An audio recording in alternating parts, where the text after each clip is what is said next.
फतेहाबाद की, जहां से दिल दहला देने वाला मामला सामने आया है। भाखड़ा नहर में एक वाहन गिर जाता है और गाड़ी में 14 लोग सवार थे।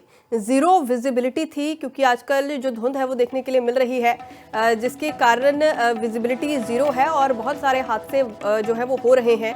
और जीरो विजिबिलिटी होने के कारण फतेहाबाद में यह हादसा हुआ है। अब तक 3 लोगों का जो है वो रेस्क्यू किया जा चुका है, लेकिन ड्राइवर और एक बच्चे को जिंदा बाहर निकाला गया, जबकि एक 50 साल के व्यक्ति की इस पूरे हादसे के दौरान मौत हो जाती है।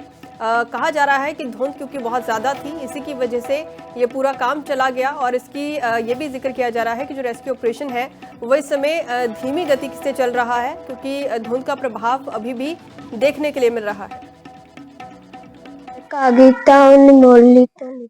शीशा टुट के सी अगला ते पिछली टाकी खुल गई सी। मेरी मम्मी, मेरे डैडी, मेरी भैन रोंदे मैमने से भी सी। ओनू लगा इत्थे सड़क आ गई ता ओने मोड़ ली ता लिख पे सी। शीशा टुट के सी अगला ते पिछली टाकी खुल गई सी। मेरी मम्मी, मेरे तो 11 लोग जो हैं वो इस पूरे हादसे के दौरान लापता अभी बताए जा रहे हैं, जिनकी गोताखोरों की तरफ से मदद जो है वो की जा रही है, तलाश की जा रही है, ताकि उनकी तलाश की जा सके। लेकिन जिस तरीके से ये पूरा हादसा हुआ है, लगातार ऐसे हादसे जो है वो हो रहे हैं। धुंध के कारण खासतौर के ऊपर ध्यान रखने की बेहद ज़रूरत है। ये जिक्र किया जा रहा है कि अभी तक 50 साल के एक व्यक्ति की इस पूरे हादसे के दौरान मौत हुई है, जबकि 11 जो लोग हैं वो लापता बताए जा रहे हैं। उनकी तलाश लगातार की जा रही है।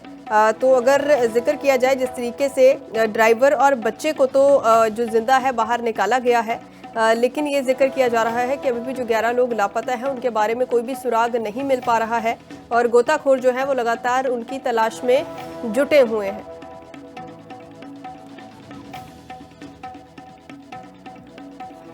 फतेहाबाद की, जहां से दिल दहला देने वाला मामला सामने आया है। भाखड़ा नहर में एक वाहन गिर जाता है और गाड़ी में 14 लोग सवार थे। जीरो विजिबिलिटी थी, क्योंकि आजकल जो धुंध है वो देखने के लिए मिल रही है, जिसके कारण विजिबिलिटी जीरो है और बहुत सारे हादसे जो है वो हो रहे हैं।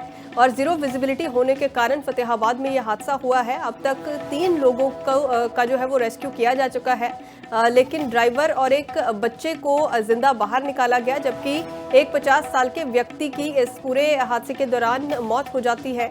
कहा जा रहा है कि धुंध क्योंकि बहुत ज़्यादा थी, इसी की वजह से ये पूरा काम चला गया। और इसकी ये भी जिक्र किया जा रहा है कि जो रेस्क्यू ऑपरेशन है वो इस समय धीमी गति से चल रहा है, क्योंकि धुंध का प्रभाव अभी भी देखने के लिए मिल रहा है। शीशा टुट के सी अगला ते पिछली टाकी खुल गई सी। मेरी मम्मी, मेरे डैडी, मेरी भैन रोंदे मैमने से भी सी। ओनू लगा इत्थे सड़क आ गई ता ओने मोड़ ली ता लिख पे सी। शीशा टुट के सी अगला ते पिछली टाकी खुल गई सी। मेरी मम्मी, मेरे तो 11 लोग जो हैं वो इस पूरे हादसे के दौरान लापता अभी बताए जा रहे हैं, जिनकी गोताखोरों की तरफ से मदद जो है वो की जा रही है, तलाश की जा रही है, ताकि उनकी तलाश की जा सके। लेकिन जिस तरीके से ये पूरा हादसा हुआ है, लगातार ऐसे हादसे जो है वो हो रहे हैं। धुंध के कारण खासतौर के ऊपर ध्यान रखने की बेहद ज़रूरत है। ये जिक्र किया जा रहा है कि अभी तक 50 साल के एक व्यक्ति की इस पूरे हादसे के दौरान मौत हुई है, जबकि 11 जो लोग हैं वो लापता बताए जा रहे हैं। उनकी तलाश लगातार की जा रही है।